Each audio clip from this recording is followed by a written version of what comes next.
이 영상은 조용기 목사의 성경 강해로 창세기 49장에 대한 내용입니다. 영상의 자막은 매우 길고 상세하며 창세기 49장에 나오는 야곱의 12 아들에 대한 축복과 예언을 중심으로 설명하고 있습니다. 주요 내용은 다음과 같습니다. 주요 내용 요약 1점 야곱의 12 아들에 대한 예언. 야곱은 죽음을 앞두고 12 아들을 불러 각 아들에게 축복과 예언을 전합니다. 각 아들의 성격과 행동에 따라 축복의 내용이 달라지며 이는 그들의 후손에게 영향을 미칩니다. 2점 루벤, 장자로서의 권리를 잃게 된 이유는 그의 죄악 때문입니다. 야곱은 루벤의 성격을 물이 끓는 것 같다고 묘사하며 그의 불안정함을 지적합니다. 3점 시므온과 레위, 분노와 폭력적인 행동으로 인해 저주를 받습니다. 그들의 후손은 가나안 땅에서 흩어지게 됩니다. 4점 유다, 형제들 중에서 가장 큰 축복을 받으며 메시아가 유다 지파에서 나올 것을 예언합니다. 유다는 찬양과 왕권의 상징으로 묘사됩니다. 5점 요셉, 환난 속에서도 하나님께 순종하며 큰 축복을 받습니다. 요셉은 형제들 중에서 가장 뛰어난 자로 묘사되며 그의 후손은 풍성한 축복을 누릴 것입니다. 6점 다른 아들들, 각 아들에 대한 예언은 그들의 성격과 행동에 따라 다르며 이는 후손들의 운명과 연결됩니다. 7점 야곱의 유언, 야곱은 자신이 죽은 후 가나안 땅에 묻히기를 원하며 조상들과 함께 묻히는 것을 중요하게 여깁니다. 교훈 및 적용, 성격과 행동의 중요성. 야곱의 예언은 각 아들의 성격과 행동이 그들의 후손에게 어떤 영향을 미칠지를 보여줍니다. 이는 우리의 삶에서도 성격과 행동이 중요한 영향을 미친다는 교훈을 줍니다. 믿음과 순종. 요셉의 이야기는 환난 속에서도 하나님께 순종하며 살아가는 삶이 얼마나 큰 축복을 가져오는지를 보여줍니다. 찬양의 힘. 유다의 축복은 찬양과 경배가 하나님께 얼마나 기쁨을 드리는지를 강조합니다. 결론, 이 강해는 창세기 49장을 깊이 있게 설명하며 성경의 메시지를 현대적인 삶에 적용할 수 있는 교훈을 제공합니다. 야곱의 12 아들에 대한 축복과 예언은 우리의 삶과 신앙의 중요한 통찰을 제공합니다. 영상을 시청하겠습니다. 좋아요, 구독을 눌러주세요. 49장 다 같이 펼쳐서 공부하겠습니다. 창세기 49장입니다. 야곱이 그 아들들을 불러 이르되 너희는 모이라. 너희의 후일에 당할 일을 내가 너희에게 이르리라. 이 야곱이 이 세상을 떠날 때가 왔습니다. 하나님의 지시를 통해서 이제 야곱은 이 세상에 더 남아있지 않고 떠날 기약이 왔다는 것을 확실히 알았기 때문에 12 아들들을 전부 자기 주위에 불러 모아서 하나님의 예언의 영을 통해서 하나님의 정하신 뜻을 자손들에게 보여주겠다고 말씀하셨습니다. 후일에 당할 일을 내가 너희에게 이르리라.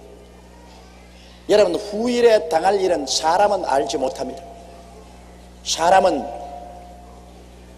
내일에 일어날 일들을 추호도 알지 못합니다. 그러나 하나님은 알파와 오메가 되시고 처음과 나중이 되시고 시작과 끝이 되십니다. 그러므로 하나님은 내일 일을 오늘처럼 환하게 알고 계십니다. 그러므로 여기에 야곱이 그 아들들을 불러서 너희의 후일에 당할 일을 내가 너희에게 이르리라 한 것을 보게 될 때 그건 야곱의 지혜로서 말한 건 아닙니다. 하나님 성령이 야곱에게 말씀하신 것입니다. 내가 너희 입을 통하여 너 죽기 전에 너희 자손들에게 후일에 일어날 일들을 예언하도록 하겠다. 하나님이 너희 12지파 한 사람 한 사람에게 정해놓은 그 아버지의 뜻을 보여줄 테니 그러므로 불러서 이야기하라. 그렇게 하는 것입니다.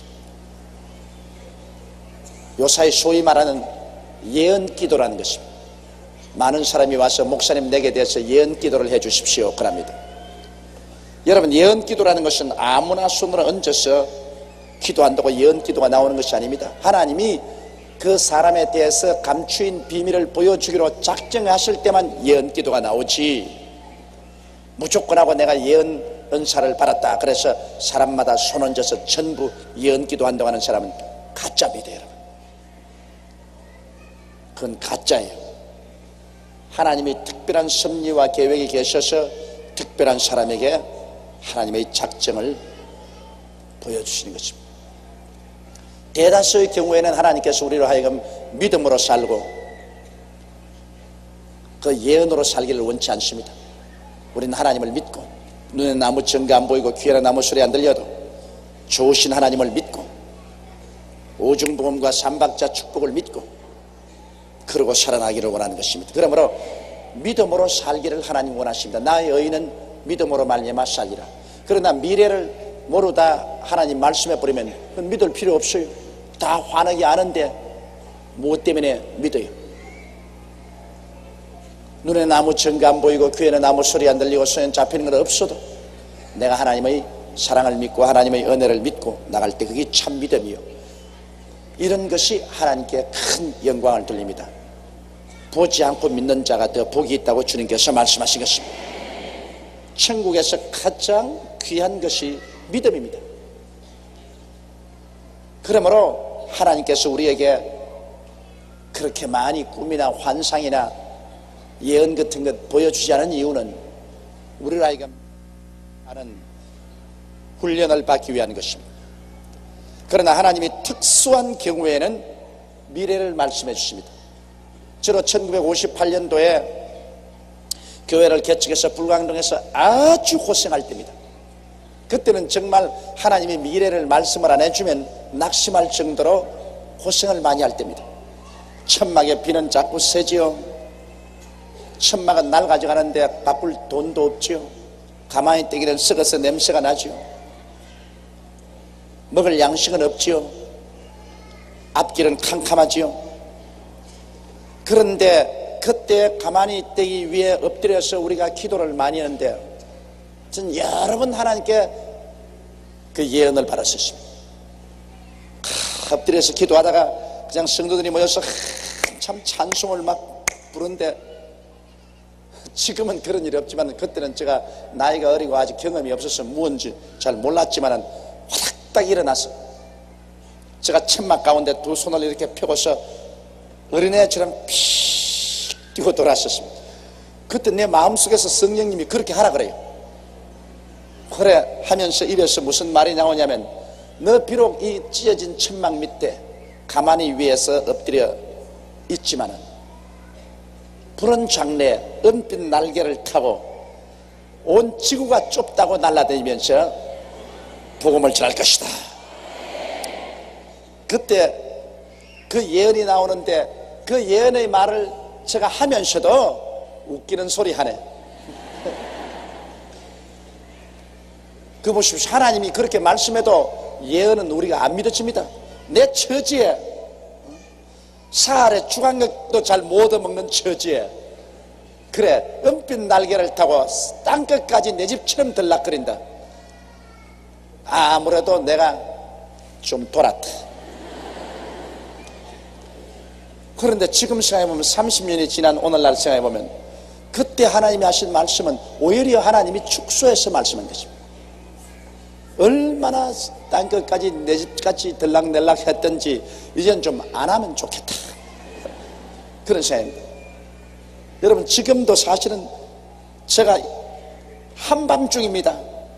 브라질은 지구하고 정반대이기 때문에 여기에서 구멍을 뚫어 내려가면 브라질로 나옵니다. 브라질에서 구멍을 뚫으면 우리 순복음 교회 안에서 나옵니다. 그래서 지금 우리 한낮인데 거기는 한밤중입니다. 그래서 내 몸은 지금 한밤중이 되어서 밤에는 앉아있고 낮에는 졸고 그렇습니다. 옛날 30대 40대 젊을 때는 몸이 그러한 시차에 속히 응해졌는데 이제 50이 넘고 나고 보니 이 몸이 둔해져요. 시차에 적응이 안 돼요. 그래서 지금도 사실은 제가 굉장히 고통스럽습니다. 밤에는 일어나서 안 자고 앉아 늘 기도나 하고 있다가 아침부터 잠이 쏟아지는데 오후가 되면 지금 한밤중입니다. 몸이. 그래서 몸이 말을 안 들어줘요. 몸은 다 자고 있어요. 지금 입만 살아있어요.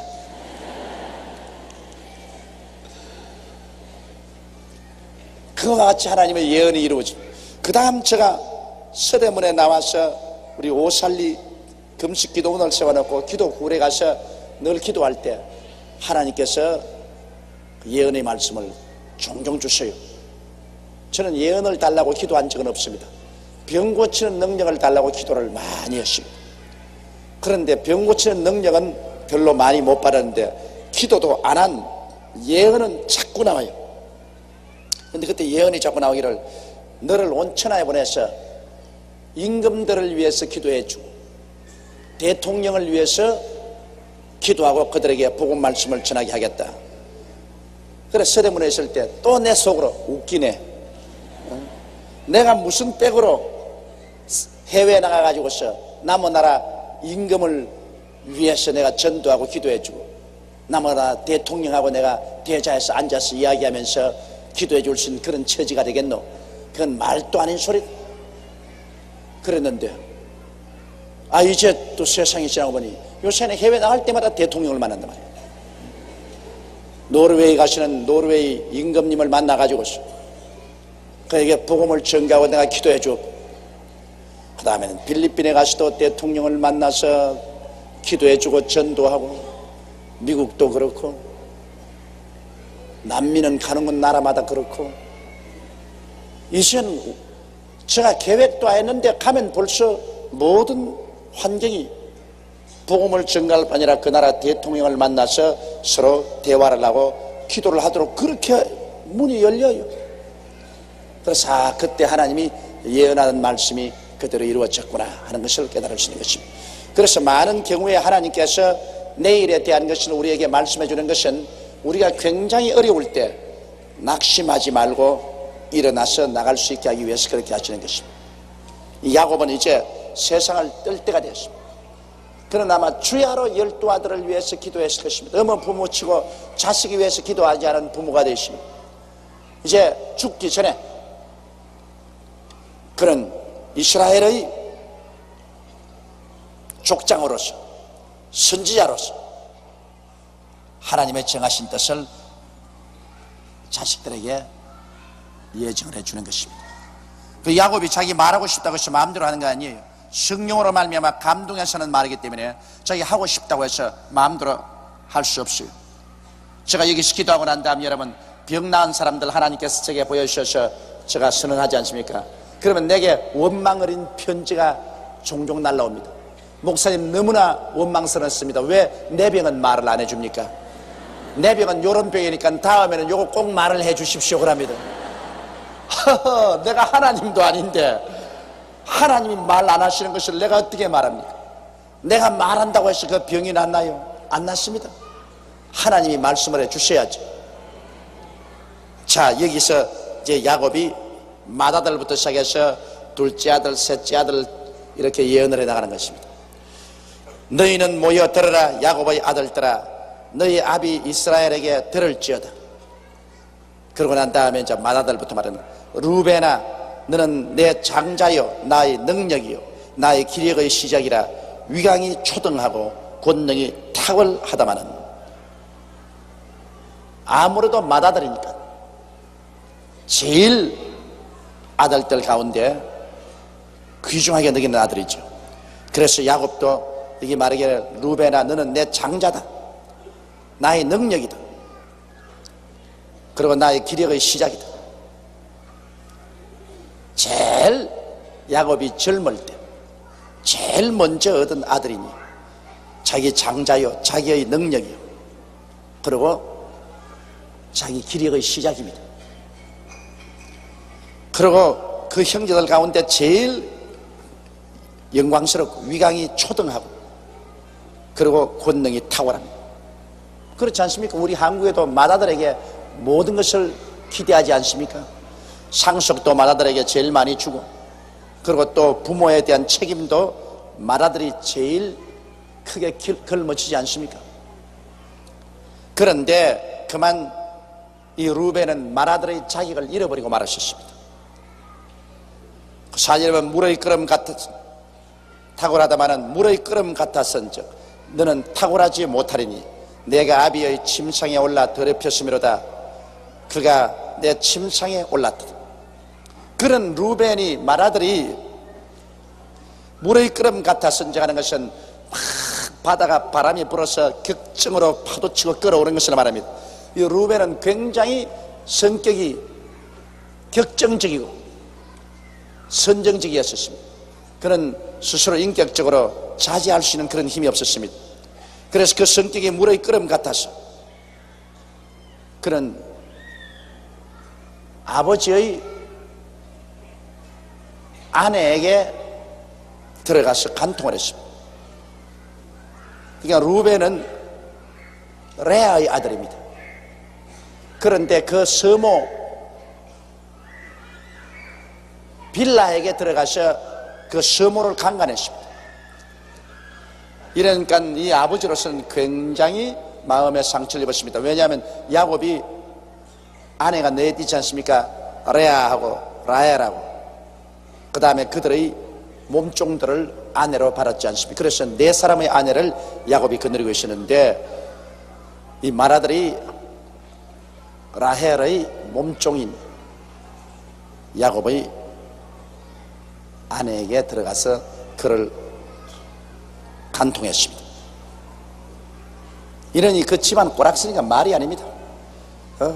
아들이 아버지의 아내를 간통했다. 그러니 그 집안 질서가 어떻습니까?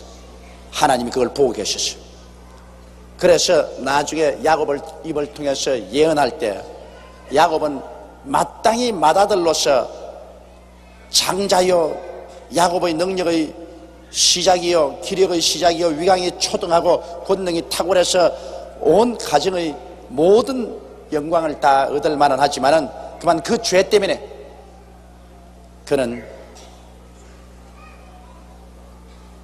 하나님께로부터 버림을 받고 마는 것입니다. 그는 맏아들의 자리를 빼앗겼습니다. 물의 끓음 같았은즉 너는 탁월치 못하리니 내가 아비의 침상에 올라 더럽혔음이로다. 그가 내 침상에 올라섰다. 여기에서 우리가 하나 알 수 있는 것은 우리가 하나님께 범죄하면 그 범죄의 대가를 지불하게 되는 것입니다. 사람이 무엇으로 심든지 그대로 거둔다고 하는데요, 용서를 받는 것하고 대가를 지불하는 것은 틀립니다. 여러분, 우리가 하나님께 범죄하면 용서는 받아요. 그러나 대가는 지불하게 되는 것입니다. 어떠한 한 아버지가 아들을 불러다가 그 아들을 보고서 기둥에 못을 박아라 그랬습니다. 왜요? 박아라. 그래 그 아들이 기둥에다가 못을 쾅 박았어요. 다 박자 말자 아버지가 그 못 뽑아라 그랬습니다. 언제는 박아라 했다가 또 언제는 뽑아라 합니까? 뽑아라. 그래 그가 못을 뽑았습니다. 그래 아버지가 그 아들 보고 말했습니다. 못을 박았다가 뽑으니 못이 어디느냐? 내 손에 있습니다. 저 나무에는 못을 박았다가 뽑았으니 못은 나무에 안 박혀 있지만은 무엇이 남았느냐? 못을 박은 흔적이 남아 있습니다. 맞았다. 내가 이 세상에 살면서 죄를 지으면 하나님이 회개하면 용서해 주신다. 그러나 그 흔적은 마음속에 남아있게 된다. 이러므로 죄는 하나님께 회개하면 용서를 받지만 죄를 지은 그 대가는 자기가 당하게 되는 것입니다. 그러므로 여기에 루벤이 죄를 지은 것이 용서는 받았지만 그러나 나중에 하나님께서 야곱을 통해서 예언할 때 보면은 그 대가는 지불하게 됐었습니다. 맏아들의 그 위강을 잃어버리고 말한 것입니다. 그는 맏아들의 위치를 상실해버리고 말한 것입니다. 이렇기 때문에 사람이 무엇으로 심든지 그대로 거두리라는 것은 망고불변의 법칙입니다. 우리가 육으로 심으면 사망으로 거두고 영으로 심으면 영생을 거두게 되는 것입니다. 우리가 믿음으로 심으면 축복으로 거두게 되는 것입니다. 그렇기 때문에 믿음의 씨앗도 우리가 11조를 심거나 하나님의 특별한 사업을 위해서 물질을 심으면 반드시 그걸 거두게 됩니다. 지금 당장 거두지 않더라도 시간이 지나서라도 반드시 거두게 되는 것입니다. 부모가 주를 믿고 잘 섬긴 사람은 그 열매를 그 자손 때에 가서 반드시 거두게 되는 것입니다. 부모가 흉악하게 범죄하고 하나님을 거역했으면 그 자손 대대로 그 열매를 거두게 되는 것입니다. 어찌할 도리가 없이 하나님은 은혜를 부모의 은혜를 자손 1000대에 갚고 부모의 범죄를 자손 3, 4대에 갚겠다고 했는 것입니다. 이러므로 부모가 잘못하면 그 자손까지라도 3, 4대 그 부모의 잘못된 죄의 열매를 거두게 되는 것입니다. 이러므로 루벤은 그가 범죄함으로 용서는 받았지만 그러나 그 대가는 그가 지불하게 된 것입니다. 그 다음 이제 둘째 셋째 아들인 5절에 시몬과 레위는 형제요 그들의 칼은 잔이하는 기계로다. 시몬과 레위는 역시 레아의 아들들입니다. 그런데 내오나 그들의 모의에 상관하지 말지어다. 내 영광아 그들의 집회에 참여하지 말지어다. 그들이 그 분노대로 사람을 죽이고 그 혈기대로 소의 발목 힘줄을 끊었음이로다. 그 노염이 혹독하니 저주를 받을 것이요 분기가 맹렬하니 저주를 받을 것이라. 내가 그들을 야곱 중에서 나누며 이스라엘 중에서 흩트리로다. 왜 시몬과 레위는 하나님 앞에 저주를 받았습니까? 나중에 보면 레위 지파나 시몬 지파는 가나안 땅에 들어가도 하나님이 땅을 주지 않으셨습니다. 다른 지파에는 전부 땅을 주었는데 레위나 시몬 지파는 하나님께로부터 땅을 얻지 못했습니다. 땅 없이 동족 가운데 흩어져서 살았습니다. 그것은 그의 조상 레위나 시몬이 하나님께 범죄했기 때문인 것입니다. 야곱이 밧단 아람을 떠나서 가나안 땅에 들어왔을 때 세겜성에 와서 그 성문 앞에 천막을 쳤습니다. 그 세겜성은 조그마한 이 부족 국가였습니다. 그런데 그 세겜성의 성주의 아버지인 하몰과 그 아들들에게서 야곱이 은을 주고 땅을 사서 그곳에다가 자기들의 천막을 치고 잠시 동안 머물러 살았는데, 그런데 야곱의 딸들 중에 레아의 몸에서 태어난 디나가 있었습니다. 내가 볼 때 디나는 몹시 이쁜 딸이었다고 생각합니다. 이쁜 것을 몹시 이쁘다 하면 안 되겠지요. 대단히 이쁜 딸이었습니다. 아마 눈도 둥글고 얼굴 혈색도 좋고 그냥 머리칼도 이쁜 그런 아가씨였을 것입니다. 그래서 이 디나가 세겜성에 있는 여자들을 구경하러 나갔습니다. 그런데 한참 구경하고 있는데 그 세겜성의 성주인 세겜이 가만히 보니까 굉장히 이쁜 여자가 왔거든요. 그래서 강제로 납치를 했습니다. 요사이 여러분 그런 인신매매의 죄가 한국에도 성행하지 않습니까? 그냥 등교하는 여학생을 납치해가지고서 팔아먹으려고 하는 흉악 무도한 인신매매 범들이 있습니다. 도대체 학교 가는 어린 소년을 납치해가지고서 팔아먹다니, 그러면 그 부모들이 여러분 어떻게 안심하고 자식들을 학교 보내겠습니까? 제 생각에는 인신매매 범은 가장 극형으로 다스려야 될 줄로 알고 있습니다. 이 인신매매 범은 달리 오래 감옥에 갇힐 필요도 없고, 내가 보기에는 저 서울시청 앞에다가 사형대를 만들어 놓고 모든 사람 보는 앞에서 사형을 베풀어야 돼. 목사가 어떻게 그런 말을 하냐? 여러분, 목사가 그런 말을 합니다. 왜? 성경에도 하나님은 살인하지 말라 했지만은 범죄한 자들은 하나님이 사형시켰습니다. 아무 목적 없이 사람을 죽이지 말라 했지만은 그러나 범죄한 사람은 하나님께서 사형을 시켰습니다. 세상에 어린 딸들이 학교 등교하러 가는데 그를 납치해서 팔아먹다니, 아무리 돈이 좋아도 이런 법이 있을 수가 있습니까?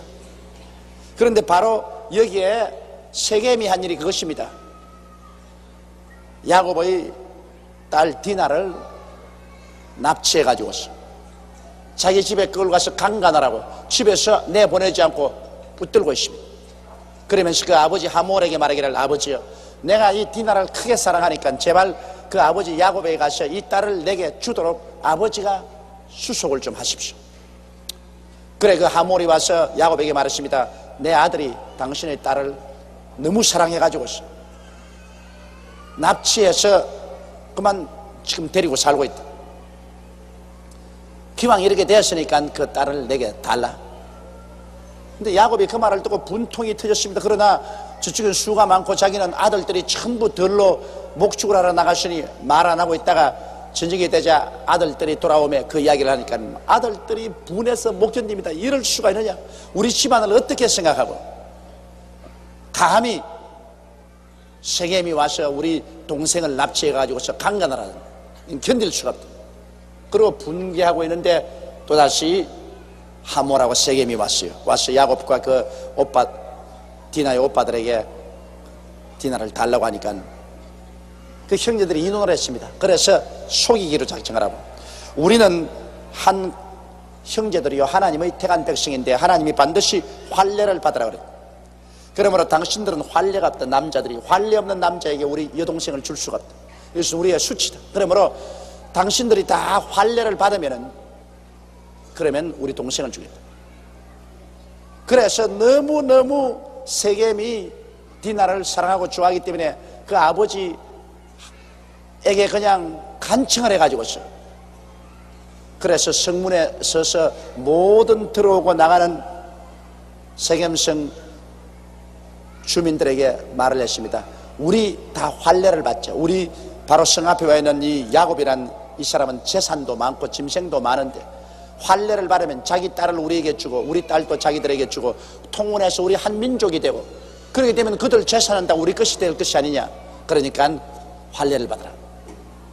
그래서 하몰이 세겜과 함께 그 성문에 서서 모든 출입한 남자들의 양피 가죽을 베어서 환례를 베풀었습니다. 그 환례를 베풀고 나니까 사흘이 되니 전부 다 부어가지고서 그 염증이 생겨서 걸음을 못 걷고 그냥 어거정어거정하고 있습니다. 요사이 같으면 베니시링이라도 있는데 그때 베니시링이 어디 있습니까? 그냥 생살을 잘라놨는데 그 생살이 잘라난 것이 염증이 생겨가지고서 도무지 일어날 수도 없고 앉을 수도 없고 모르다 한참 꿍꿍 앓고 있습니다. 그럴 때 디나의 친오라버니가 바로 시몬과 레위입니다. 시몬과 레위가 칼을 들고 나가가지고서 몸을 운신하지 못하는 그 성의 남자들을 다 찔러 죽였습니다. 다 찔러 죽이고, 그리고 하몰도 찔러 죽이고 세겜도 찔러 죽이고, 또 다른 형제들이 다 가서 그 죽인 사람들의 처자를 전부 종으로 잡고 그 다음 거기는 물질을 모두 다 약탈했습니다. 하나님이 그걸 보고 선하게 느끼지 않았었습니다. 왜냐하면 동생 디나가 그런 불행을 당했었으면 그 동생 디나를 찾아오고 그 다음에 원수 갚는 것은 하나님께 맡길 일이지. 동생 디나의 강간당한 사건으로 말미암아 온 주민을 다 칼로 쳐 죽였다니 그 분노에 하나님께서 기뻐하지 않으셨습니다. 하나님은 여러분 분을 내고 화를 내는 것을 좋아하지 않습니다. 성경에 말은 보면 분을 내어도 죄를 짓지 말며 해가 지도록 분을 품지 말라고 말하셨습니다. 이렇기 때문에 사람의 성내는 것이 하나님의 의를 이루지 못합니다. 이러므로 우리가 분내고 화를 내어서 행동을 하면 반드시 저주를 가져옵니다. 이렇기 때문에 이 성경 말씀에 그 분대로 사람을 죽이고 그 혈기대로 소의 발목 힘줄을 끊었음이로다. 그 노염이 혹독하니 저주를 받을 것이요 분기가 맹렬하니 저주를 받을 것이라고 했습니다. 이 노와 분을 내면은 저주가 따라옵니다.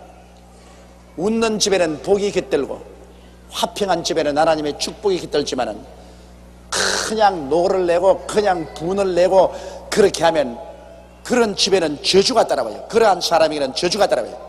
그러므로 혈기를 잘 내면 절대로 축복이 오지 않습니다. 오늘날 그렇기 때문에 혈기 내는 사람이 있으면 회개하고 자복하고 혈기를 죽이십시오. 혈기를 가지고는 절대로 하나님 축복받지 않습니다. 하나님이 혈기 내는 사람 싫어요. 성내는 것이 하나님의 의를 이루지 못합니다. 이러므로 성내는 것을 죽여야 해요. 사람이 마음이 평온할 때는 이성적으로 생각하지만 성을 내고 노하고 분이 꽉 들어차면 이성을 잃어버리고 동물적인 그런 행동을 하는 것입니다. 가정에 부부간에 살아도 그렇지 않습니까? 차근차근하고 이성적으로 있을 때는 괜찮은데 막 부부간에 싸움이 붙어서 성이 나면 에라 내일 일은 모르겠다. 그렇게 돈 주고 사놓은 농장도 그냥 도끼로 내리 때리 부숴버리고 그 다음 경대도 내리 뚫어 얼마 있으면 후회할 것인데 그 자기 돈 주고 산 것인데 농장을 부숴놓고 경대를 부수고 텔레비전을 그냥 막 때려가지고서 박살을 내버리고 나 그런 집 여러 번 가보았습니다. 왜 목사니까 부부간에 싸움하고 난 다음 나중에 교회도 안 나오고 있으면 내가 옛날엔 직접 서대문에 있을 때 신방 다닐 때 가보면 아이고 집안이 그냥 3차 전쟁이 일어났어. 아이고 그 좋은 농장을 때려 부셔놓고 라디오를 땅바닥에 때려가지고 박살을 내놓고 텔레비는 이만한 구멍이 뚫려져 있고 그 왜 이러냐고. 아이 싸움을 하고 그냥 노가나고 분이 나가지고서 후에 때려놨는데 이제 후에 막급하다고. 그리고 그거 다 치워놓고 또 그거 산다고 또 애를 먹습니다. 그 귀한 돈 다른 데 쓰지 못하고 도로 그거 다 사요. 한 집안은 싸움이 났는데 그 집 애들이 아이고 우리 아버지 어머니 죽는다고 목사님 빨리 와달라고 해서 가보니까 싸움을 했는데 그 남편이 부인하고 싸움이 붙었는데 부인은 때리지 못하고 부인하니까 야구방망이로서 집안에 유리창은 다 때려 부쉈어. 가니면 참 좋은 집에 살았는데 그 응접실 유리창으로부터 시작해서 안방 유리창까지 다 때려 부수고 집안에 유리 한 장이 남지 않고 그걸 또 그래도 분을 못 넘어가 주먹을 가지고 유리를 때려 가지고서 이 온 손 전체가 피투성이가 찢어져 가지고서. 그래 두 사람 불러놓고 난 다음에 세상에 어떻게 분을 내가 싸워도 이렇게 합니까? 분이 나가들랑 엎드려 가지고 기도를 하고 찬송을 하고 분을 깔아앉혀야지. 이게 뭐냐고. 그래 가지고서 찬송을 같이 부르고 기도를 해주니까 둘이가 눈물을 흘리고 울어요. 그리고 나중에 화해를 했는데 화해하고 난 다음에 얼마나 깨뜨려 놓은 것을 아까워하는지 몰라요. 나는 옛날 우리 할아버지 할머니 싸우는 거 많이 봤는데 나는 우리 할아버지 할머님하고 같이 살았는데 할아버지가 그때 연세가 80이 가까이 되시고 할머니도 60이 넘으셨는데 두 어른이 많이 싸워요. 내가 보니까 하루에도 두세 번 안 싸우고는 지나질 않아요. 그런데 우리 할아버지 할머니는 싸우실 때 보니까 참 멋있게 싸우더라고요. 그런데 그걸 배워가지고서 저도 많이 싸웠지만은 그렇게 멋지게 싸웠다. 왜냐하면 할아버님께서는 자수성가해서 돈을 모으신 어른이신데 밥 잡수시다가 싸움이 벌어지거든요. 벌어지면 싹 일어나서 밥상을 싹 들어가 머리맡에 갖다 놓아요. 그리고 깨질 거는 다 치워요. 다 치워놓고 그 다음에는 왁짝 싸우는 거예요. 그래서 내가 할아버지 그 왜 다 치웁니까? 야 이놈아, 싸우는 것은 우리 둘이 싸우지만은 이게 내가 피땀을 흘려서 돈 주고 산 물건인데 근데 성난다고 이거 때려 부셔놓으면 나중에는 내만 손해나는 거야. 그 도로 살려면 돈 들지 않아. 그러니까 날 보고 하는 말이 너도 나중에 장가 들어서 싸울 때 깨질 거 다 치워놓고 그러고 싸우지. 절대로 물건 던지거나 깨뜨리지 마라. 그거는 나중에 손해난다 그래요. 그게 어릴 때 내가 그걸 늘 보았기 때문에 그게 머릿속에 딱 들어가서 저도 결혼하고 난 다음 한 10년 동안 우리 집사람하고 무척 싸웠는데 싸울 때는 막 분이 올라오고 노가 올라와서 막 있는 거 다 때려 부수고 싶어요. 막 있는 거 다 때리고 싶어도 자꾸 할아버지가 왔다 갔다 하면서 야 분이 나고 싸울 때 다 깨뜨려 놓으면 나중에 분 깔아지면 굉장히 후회가 되고 손해난다. 그러므로 절대로 깨뜨리지 마라. 그래서 저도 젊을 때 혈기를 내서 많이 싸웠지만은 한 번도 물건 깨뜨린 적이 없어요. 뭐 물건을 집어 던지는지 깨뜨리는지 그건 안 해요. 우리 할아버지처럼 밥상 싹 옮겨놓고 깨어질 것 다 치워놓고 그러고 고함쳤지. 그러나 여러분 역시 싸우고 나면은 뒤에 부끄럽고 후회된 일밖에 없습니다. 안 싸우는 게 제일 좋습니다. 안 싸울 수 있는 유일한 길은 기도하는 길밖에 없습니다. 분이 일어나고 노가 일어날 때는 그냥 다른 방으로 뛰어가서 하나님이여 분해서 못 살겠습니다. 하나님이여 노가 나서 못 살겠습니다. 주여 주님께서 이 원한을 갚아주소서.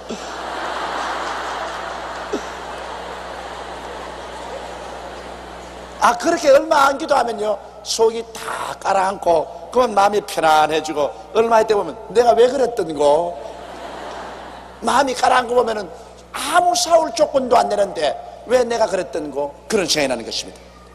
제가 그걸 배우는데 10년이 걸렸어요. 1964년에서 74년까지 그걸 못 배워가지고 분만 나면 그냥 과음을 치고 싸우고 했는데, 나중에 그걸 배우고 난 다음에는 분이 나고 화가 나면 그냥 빨리 나와가지고서 하나님께 엎드려서, 하나님이여 분이 나서 못 견디겠습니다. 너무 원통합니다. 너무 이해를 해주지 못하니 답답합니다. 아이고 내가 답답해 죽겠어요. 주님이시여 나를 불쌍히 여겨 주시옵소서. 그러면 싹 깔아져 버려요. 싹 깔아주고 조금 있으면 마음이 편하지만 싱긋이 웃고 들어와서 괜찮아.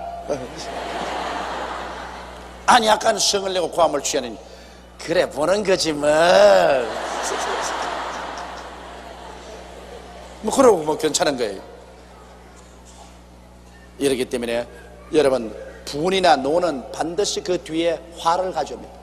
이러므로 여기 시몬과 레위가 분이나 노를 가지고서 칼날로 한 조그마한 촌락을 다 멸망시켜 버렸습니다.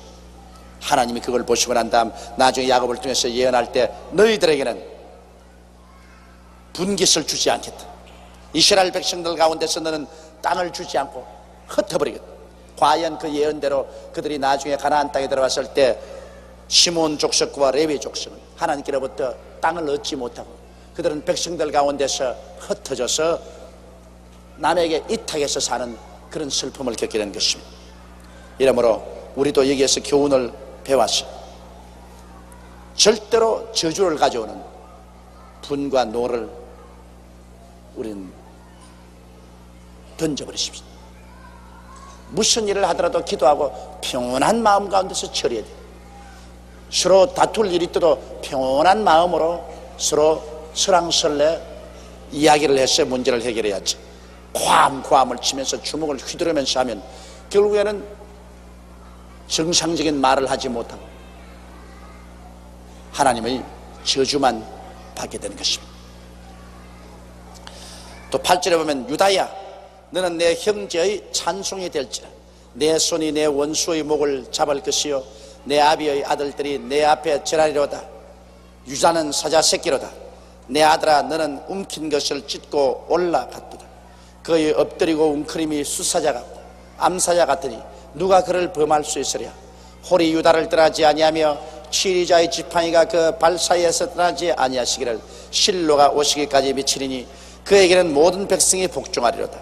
그의 나귀는 포도나무에 매며 그 암나귀 새끼를 아름다운 포도나무에 맬 것이며 또 그 옷은 포도주에 빨며 그 복장을 포도즙에 빨리로다. 그 눈은 포도주로 인하여 붉겠고 그 이는 우유로 인하여 희리로다. 이야, 이 유다는 축복을 굉장히 많이 받았습니다. 이 유다라는 것은 바로 찬양이란 말인 것입니다. 찬양. 이 유다가 형제 중에서 가장 축복을 많이 받아서 유다는 내 형제의 찬송이 될지라고 했습니다. 모든 형제들이 유다의 그 후손들을 찬송했는데, 왜냐? 다윗이 바로 유다 지파에서 나왔습니다. 그래서 다윗이 이스라엘의 만성천자가 되고 바로 그 다윗의 혈통에서 우리를 구원하는 예수 그리스도가 나오게 된 것입니다. 이렇기 때문에 이스라엘 12지파 중에서 유다 지파가 바로 가장 하나님의 선택을 받고 사랑을 받은 그러한 지파인 것입니다. 그렇기 때문에 유다야 너는 내 형제의 찬송이 될지라. 내 손이 내 원수의 목을 잡을 것이다. 바로 유다 지파를 통해서 원수 마귀의 목을 잡은 것입니다. 예수님께서 원수 마귀의 목을 잡은 것입니다. 내 아비의 아들들이 내 앞에 절하리로다. 왜? 유다 지파에서 다윗이 나오고 예수님이 나왔으니까. 다윗이 왕으로 있으니까 모든 이스라엘 사람들이 다윗 앞에 절했고, 또 예수님이 만왕의 왕 만주로 주어로 유다 지파에서 나왔으니까 모든 백성이 그 앞에 절할 것입니다. 유다는 사자 새끼로다. 사자 새끼란 말은 젊은 사자란 말인 것입니다. 유다는 힘이 있습니다. 그래서 움킨 것을 찢고 올라가는 그런 힘이 있습니다. 그 엎드리고 웅크림이 수사자 같고 암사자 같으니 누가 그를 범할 수 있으랴. 바로 유다가 다윗 시대에 팔레스타인 일대를 점령하고 그 위에 솔로몬 때 극치의 영광을 누리는 나라를 세웠던 것입니다. 이러므로 홀이 유다를 떠나지 아니하며 치리자의 지팡이가 그 발사에서 떠나지 아니하시기를 실로가 오기까지 미치리니 했습니다. 홀이라는 것은 임금님이 손에 들고 있는 지팡이인 것입니다. 그 임금님이 손에 쥐고 있는 지팡이가 유다를 떠나지 않기 때문에 왕권이 유다를 떠나지 아니하리니, 치리자, 나라를 다스리는 치리자의 지팡이가 그 발사에 떠나지 아니하리니 그때가 실로가 올까지. 실로란 말은 평화란 말인 것입니다. 이 땅에서 평화를 가져오는 자, 즉 우리 주 예수 그리스도 평강의 왕입니다. 예수님이 오실 때까지 유다는 이스라엘 백성 중에서 왕노릇 할 것이라 했습니다. 벌써 야곱 때 그 예언 중에 장차 실로가 올 것을 예언했습니다. 평강의 왕 예수님이 오실 것을 벌써 야곱이 그 입으로 예언한 것입니다. 그것은 유다 족속을 통해서 올 것을 말한 것입니다. 그래서 유다는 축복을 많이 받았어요. 그의 나귀를 포도나무에 매며, 나귀를 포도나무에 맨다는 것은 굉장한 축복입니다. 왜냐하면 이스라엘은 주로 그 땅이 박하기 때문에 포도 농사를 재배를 많이 합니다. 근데 포도 농사가 잘 되면 큰 풍년이 오는 것입니다. 그러므로 그 포도 농사 지은 곳에 나귀를 메고 또 암나귀 새끼를 아름다운 포도나무에 맬 것이니, 나귀는 물건을 실어다 나르는 도구인 것입니다. 요사이 자동차와 같아요. 그래서 농사 잘 되고 자동차 있고, 이 굉장한 것 아닙니까? 굉장한 축복을 베풀 것입니다. 그리고 얼마나 풍성했던지 옷을 포도주에 빨 정도로 포도주가 많고, 그리고 포도주를 많이 먹어서 눈이 새빨개 했다고 말했습니다. 그건 술 취하시도 안 되겠지만은 그러나 이만큼 축복을 받겠다.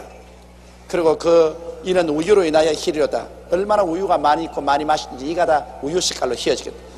그래서 정말 유다는 영혼이 잘됨 같이 범사에 잘되며 강건하게 된 야곱의 자손입니다. 이건 굉장히 상징적인 의미가 있습니다. 그것은 유다야 너는 내 형제의 찬송해야 되겠다. 유다란 말이 바로 찬송이라 말인 것입니다. 이러면 우리가 마음속에 찬송을 많이 하고 하나님께 영광을 많이 돌리면 바로 하나님께서 유다 지파를 축복한 같이 하나님이 우리를 기뻐하시겠다, 그 말씀인 것입니다.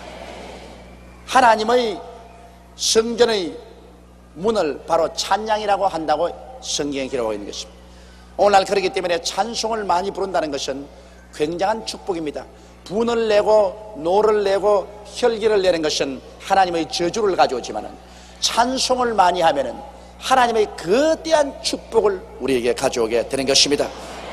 그러므로 우리는 쉬지 않고 하나님을 찬양하고 찬송을 많이 하십시다. 어떠한 개인도 여러분 한참 은혜 받을 때는 찬송을 많이 합니다. 길거리 걸어가면서도 늘 흥얼거리고 찬송하고, 찬송이 마음에 넘쳐납니다. 어느 교회든지 크게 부흥할 때는 그 교회가 찬송의 은혜가 충만히 마여서 성도들이 그냥 찬송에 취합니다. 박수를 치면서 즐거움을 가지고서 하나님을 찬송할 때 그 교회 위에 하늘 문이 열리고 하나님의 축복이 쏟아지게 되는 것입니다. 이와 같이 우리는 찬송을 많이 하십시다.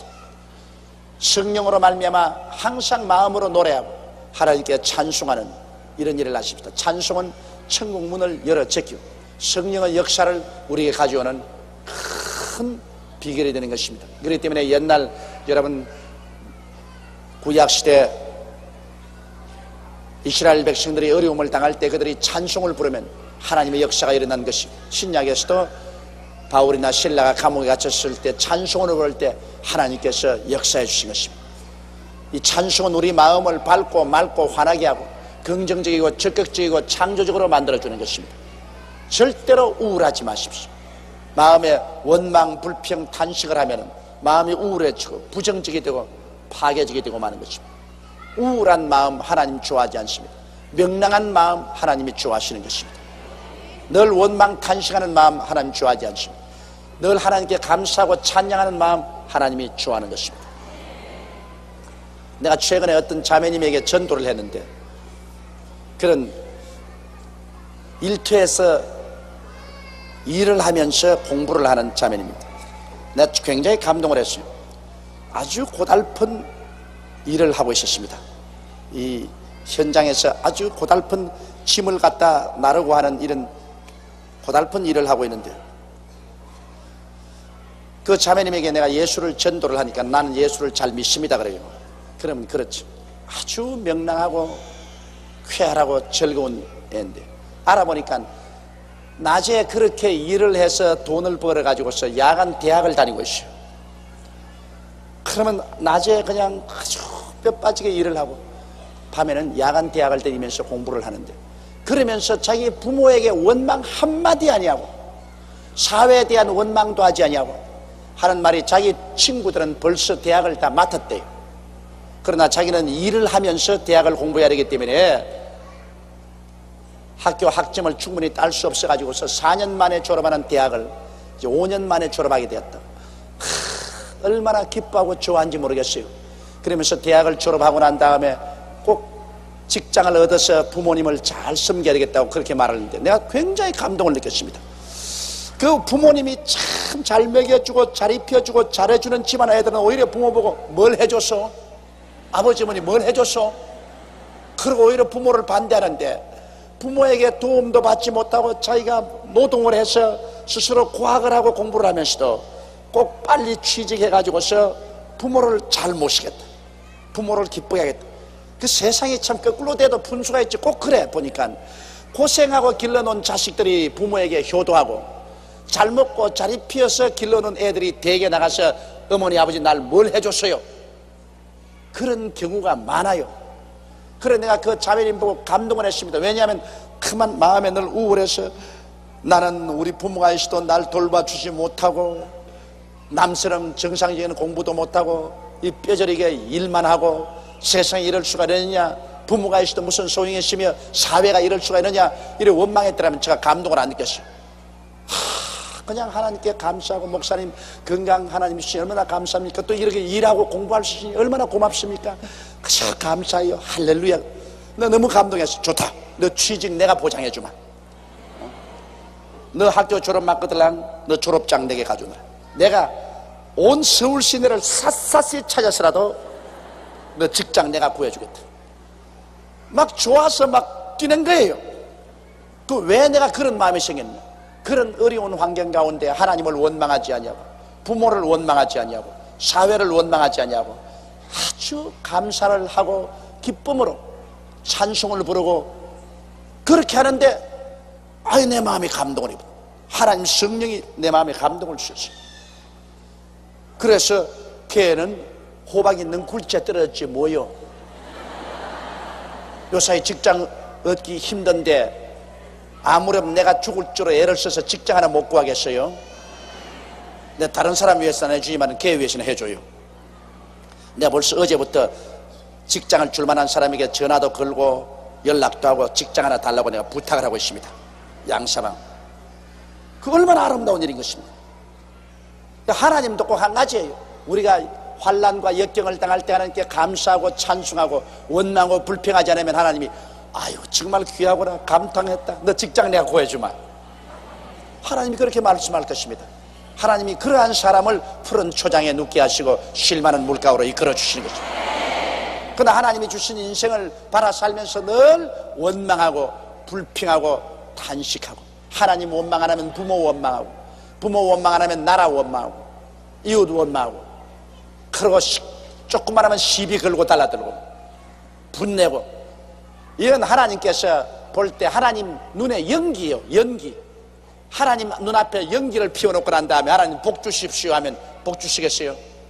하나님 눈에 눈물 나게 하고 난 다음에. 그런 사람 하나님이 보기 싫다 물러가라, 아야 보기 싫다, 아야 딱 귀찮다, 그렇게 말할 것입니다. 그러다 늘 하나님 앞에 사망의 엄침한 골짜기를 통할지라도 방실하면서 그저 하나님께 감사하고, 주여 살든지 죽든지 감사해요. 나는 예수 믿고 구원받은 것만 해도 감사하고, 하나님이 지금까지 날 돌봐주신 것만 해도 감사해요. 아버지 그저 감사합니다. 그저 감사합니다. 그러면 하나님께서 너 참 착하구나, 나 감동했다, 너 같은 사람 내가 축복 안 해주고 누굴 해주겠노? 이러한 사람에게 하나님이 축복을 해주시는 것입니다. 이러므로 우리는 항상 유다와 같이 찬양을 하는 우리들이 되십시다. 그래서 하나님의 기쁨을, 하나님 마음의 기쁨을 드리고 하나님이 하나님 문을 열고 우리에게 축복을 해주도록 그렇게 하십시다. 그 다음 스불론은 해변에 거하리니 그곳은 뱀에는 해변이라 그 지경이 시돈까지로다. 스불론 그러니까 중간쯤 와서는 하나님께서 큰 복도 안 주신 것 같아. 스불론 보고는 너는 해변에 거해서 그곳에 뱀에는 해변에서 무역이나 많이 하고 살아라, 이렇게 말씀하셨습니다. 그 다음 이사갈은 양의 우리 사이에 꿇어앉은 건장한 나귀로다. 그는 쉴 곳을 보고 좋게 여기며 토지를 보고 아름답게 여기고 어깨를 내려 짐을 메고 앞지 아래서 섬기려다. 이건 별로 좋지 않은 예언이지요. 그 이사갈은 양의 우리 사이에 앉은 건장한 낙이니까 양이 얼마나 온순합니까? 양 우리 사이에 앉은 낙이니까 건장한 낙이지만 아주 온순해요. 이사갈 지파는 온순하고 그는 쉴 곳을 보고 좋게 여기고 토지를 보고 아름답게 여깁니다. 아주 좋은 토지를 발견했으나 그곳은 이미 가나안 족속들이 점령하고 있습니다. 그런데 온순해서 가나안 족속을 쫓아내지 못하고 그곳에 들어가서 압제를 받고 종살이 하면서도 그 좋은 토지에서 그저 온순하게 살 것이라 그렇게 예언을 했는데 과연 이사갈은 그러한 삶을 살게 된 것입니다. 다는 이스라엘의 한 지파같이 그 백성을 심판하리로다. 이 단 지파에서 바로 삼손 같은 사사가 나오는 것입니다. 그러므로 다는 이스라엘의 한 지파같이 그 백성을 심판하는 그러한 삼손 같은 사사가 나올 그러한 곳이라는 것입니다. 그러나 단 지파는 하나님을 반역하고 떠나가서 이스라엘 12지파 가운데 단 지파는 사라지고 말았습니다. 다는 태양신을 섬기면서 태양을 따라 동방으로 가다가 살았다 그랬습니다. 그래서 희한하게 이스라엘 12지파 중에서 한 지파인 단이 해 뜨는 곳을 찾아가다가 사라졌다고 했는데 이상하게 단 지파가 사라졌는데 우리 한국의 조상은 당군이라, 그러니까 무엇가 맞아 떨어지는 것 같아요. 이스라엘 12지파 중에 단 지파는 사라지고 없는데 해를 따라가다가 사라졌는데 또 우리 한국의 조상은 단군이라. 단군. 그래서 여러분 강화도에 가면은 이 당군이 꼭 이스라엘 사람 같이요, 깎지 않은 돌로서 제단을 삼고 검은 수소를 잡아서 하늘의 하나님께 제사를 드렸어요.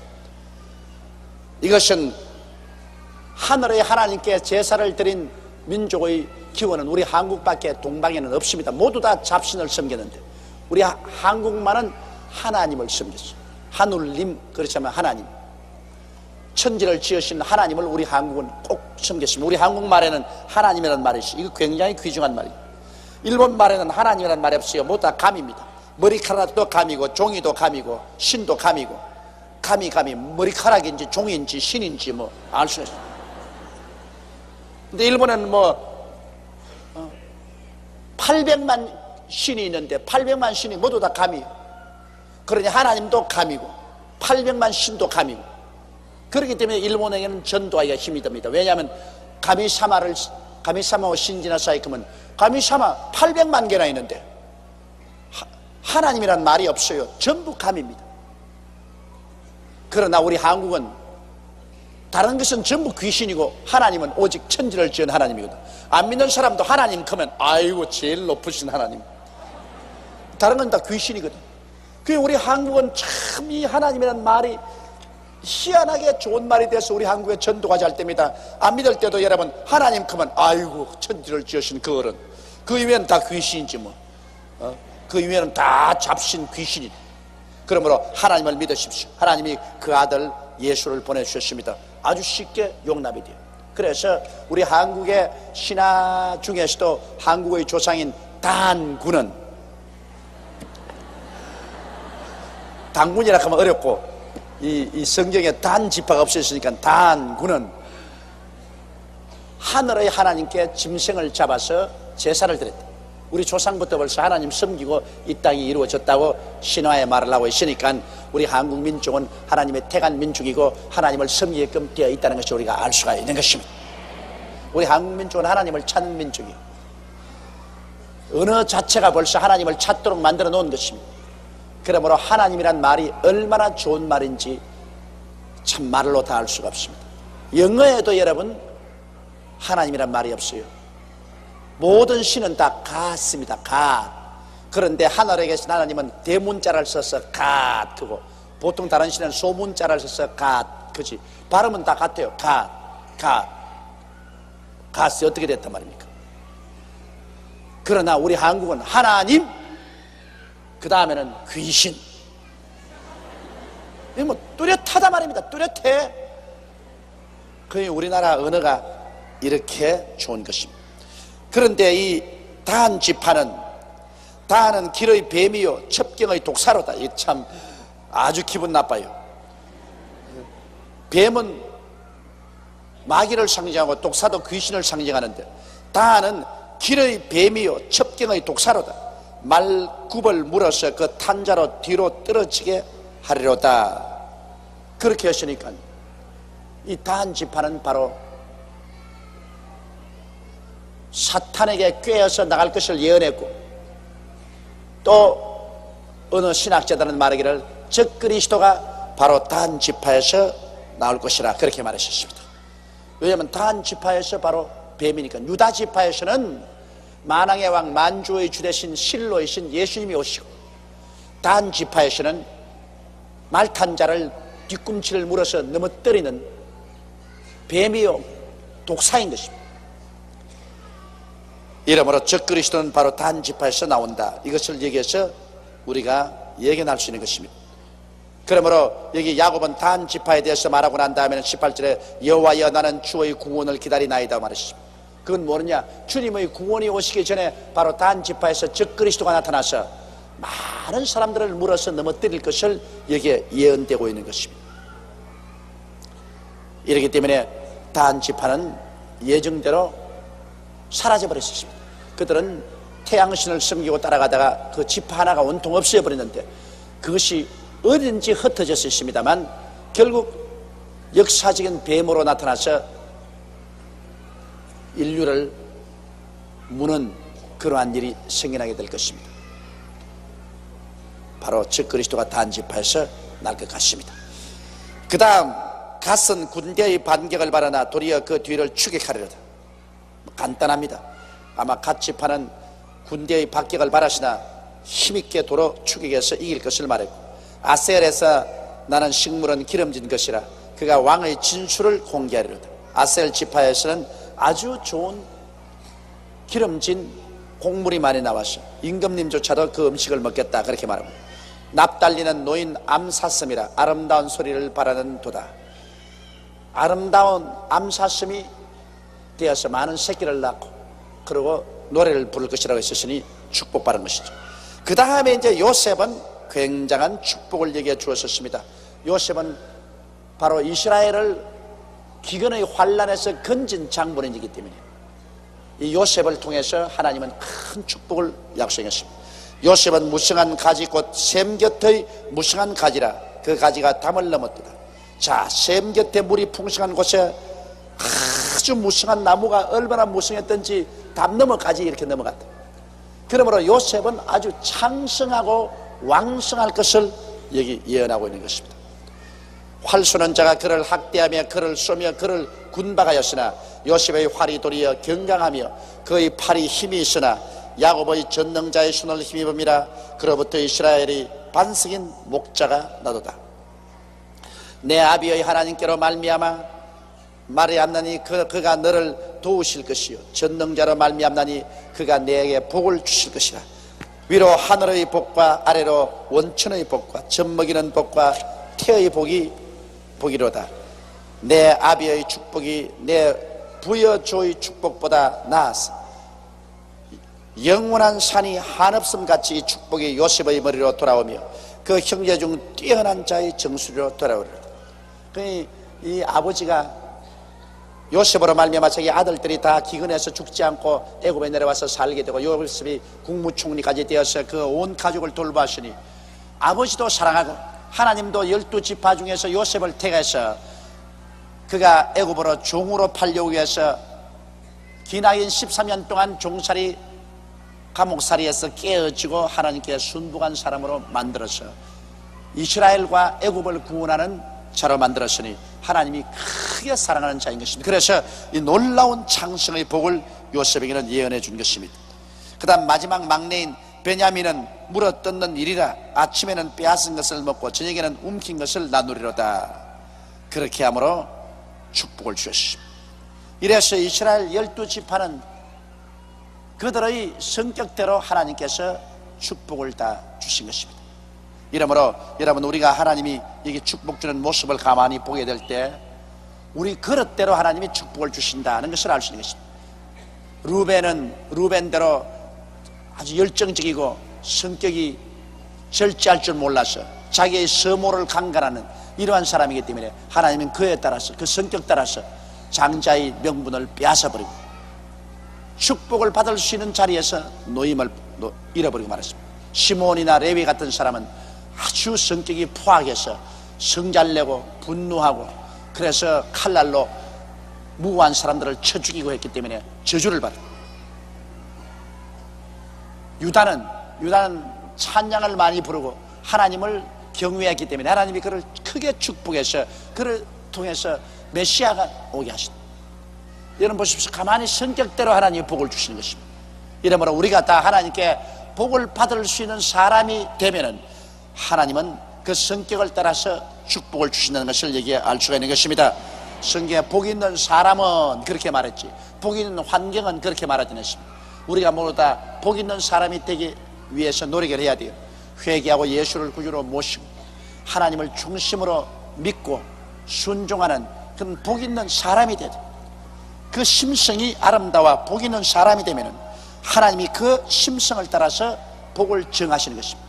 그러나 심성이 고약해서 하나님을 믿지도 아니하고 하나님을 불순종하고 반역하는 생활을 하고 분노하고 사람들에게 그 짐돌이 되고 하는 이런 사람은 하나님께서 복 대신에 화를 내리는 것입니다. 이러므로 여러분, 우리가 다 하나님이 은총을 주는 그릇이라는 것을 알고 우리 남 원망하지 말고 자기 그릇을 정비하는 우리들이 되십시다.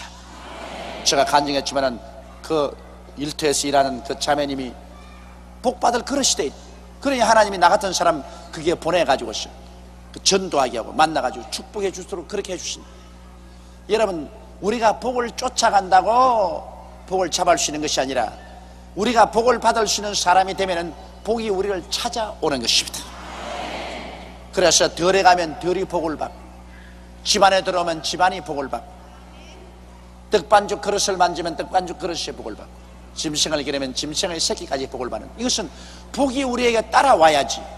우리가 복을 쫓아서 아무리 간다고 해도 그 복은 우리의 것이 되지 못합니다. 서로 잡았다고 해도 그 복은 우리의 복이 되지 못합니다. 성경에는 악인의 많은 재산이 의인을 위해서 모은다 그렇게 말하셨습니다. 악인이 죽도록 애를 써서 재산을 모아놓으면 나중에 보면 그 악인이 모은 재산은 모두 다 의인들이 쓰도록 하나님이 처리하는 것입니다. 이러므로 여러분, 우리는 모두 다 하나님 앞에 복인이 되도록 애를 쓰십시다. 우리가 복인이 되면 복은 스스로 굴러 들어와요. 아무리 피해 댕겨도 복이 우리를 따라서 굴러 들어오는 것입니다. 이들은 이스라엘의 12지파라. 이와 같이 그 아비가 그들에게 말하고 그들에게 축복하였을 때 곧 그들 각인의 분량대로 축복하였더라. 보십시오. 여기에 그들 각인의 분량대로 축복하였더라. 분량이라는 것은 분수를 말하는 것입니다. 각인의 분수대로 축복했더라. 사람들마다 자기의 분수가 있는데요, 그 분수를 따라서 축복을 해줘. 우리는 우리의 분수를 올바르게 지키면 큰 축복을 받고 우리 분수를 잘 지키지 못하면 오히려 화를 당하고, 여기에 그 분수대로 하나님께서 축복해 주었다고 말하셨습니다. 그가 그들에게 명하여 가로되 내가 내 열조에게로 돌아가리니 나를 햇사람 에브론의 밭에 있는 굴에 우리 부여조와 함께 장사하라. 사람이라는 것은 뿌리를 무시하지 못합니다. 여러분, 사람이 아무리 객지에 가서 살고 젊을 때는 동문서주하고 살아도 나이를 먹고 시작하면 뿌리가 그리워지는 것입니다. 제가 이 브라질이나 미국이나 외국에 많이 다녀봤는데요, 이민 1세들은 늘 고향을 생각하고 있어요. 여기에서 이민 1세로 간 사람들은 언제나 돈을 벌어서 나는 고향에 돌아간다, 그게 소원입니다. 돈 벌어서 고향 땅에 돌아가서 친구들하고 같이 어울려 살다가 고향 땅에 죽어서 묻히겠다. 사람들은 뿌리를 찾고 있어요. 그러나 이민 2세는 그렇지 않습니다. 이민 2세들은 그곳에 가서 태어나서 그곳에 산 사람들은 고향이 어디냐? 이곳이 고향이. 우리는 이곳에 태어났기 때문에 이곳에서 살다가 이곳에 죽는다고 말하는 것입니다. 사람은 자기의 뿌리를 무시 못합니다. 아무리 불효 자식들이라도 나이를 먹게 되면 부모를 생각하게 되는 것입니다. 자기 뿌리를 잊을 수가 없어요. 그래서 야곱도 애굽에서 살았으나 그 자손들에게 유언할 때는 내가 죽거들랑 저 가나안 고향 땅으로 가서 내 할아버지 내 아버지가 묻힌 그 묘지에 나도 함께 묻어달라 그렇게 말했습니다. 사람들은 뭐 죽고 난 다음에야 뭘 알겠어요. 그러나 사람은 죽어도 자기의 뿌리를 찾아서 죽겠다는 그런 마음에 소원이 있는 것입니다. 범도 죽을 때는 제 구를 찾아간다 그러는 것입니다. 이래서 이 야곱은 애굽의 나를 묻지 말고 꼭 우리 아브라함, 이삭이 묻혀있는 가나안 땅에 가서 그 막벨라 굴에 나를 함께 장사해 달라 했습니다. 여러분, 이스라엘 사람들은 시체를 묻을 때 땅을 파묻지 않고 산에 굴을 파요. 굴을 파서 그 굴에다가 조상의 이렇게 단계를 만들어 가지고서 그 조상의 시체를 한꺼번에 얹어요. 할아버지 시체, 그 다음에는 아버지 시체, 또 자기 죽으면 자기 시체 한 굴에 다 모여요. 그 괜찮을 것 같아. 그 보면 따로따로 있으면 외로울 것이고, 그러니 다 한 굴에다가 될 수 있으면 모두 다 합장을 하는 이런 일을 하고 있는 것입니다.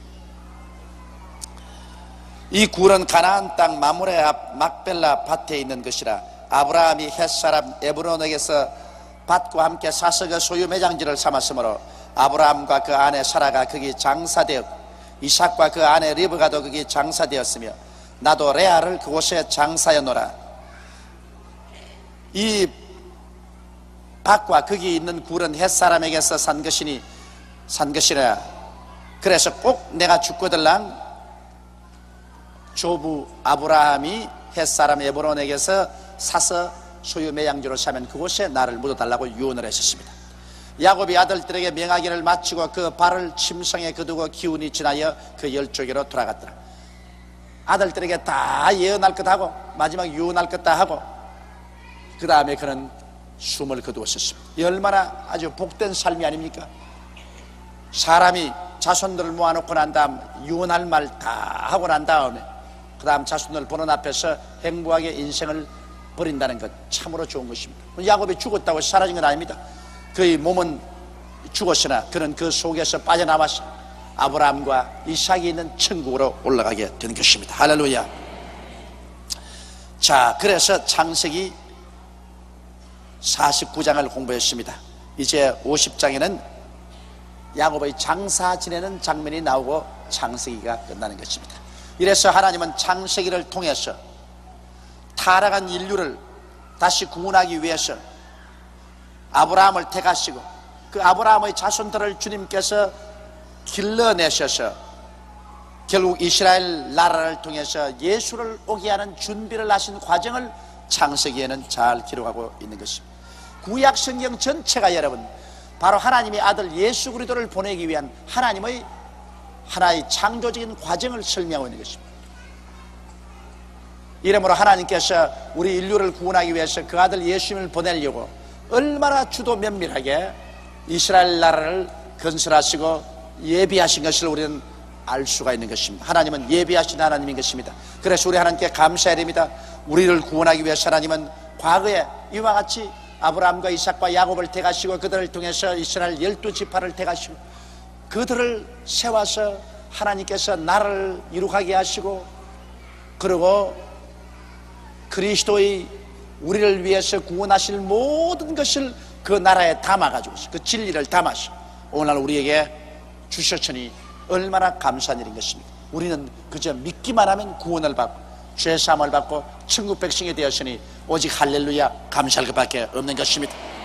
우리는 믿음으로 의롭다함을 얻은 사람입니다. 따라 말씀하시죠. 우리는 믿음으로 용서받은 의인이 되었습니다. 여러분과 나는 믿음으로 의인이 된 것이요, 이 죄인 아닙니다. 예수 믿는 사람은 믿음으로 의인 되었고 죄인이 아닙니다.